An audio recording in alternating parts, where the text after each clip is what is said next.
ભાવનગરમાં આજે કોરોનાના 19 કેસ નોંધાયા હતા, જ્યારે 15 દર્દીઓ સાજા થયા હતા।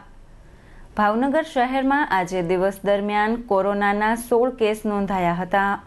શહેરના અલગ અલગ વિસ્તારમાં રહેતા 14 પુરુષ અને 2 મહિલા દર્દીનો કોરોના રિપોર્ટ પોઝિટિવ આવ્યો હતો। ભાવનગરમાં આજ સુધીમાં કોરોનાના કુલ 3248 કેસ નોંધાયા છે। ભાવનગર જિલ્લાના 3 તાલુકામાં આજે કોરોનાના 3 કેસ નોંધાયા હતા। જિલ્લાના મહુવા, તળાજા અને ઉમરાળા તાલુકામાં કોરોનાનો એક કેસ નોંધાયો હતો। જિલ્લામાં આજ સુધીમાં કોરોનાના કુલ 1871 કેસ નોંધાયા છે। કોરોનાની સારવાર લઈ રહેલા ભાવનગર શહેરના 14 અને જિલ્લાના 1 મળી કુલ 15 દર્દીઓ આજે સાજા થયા હતા।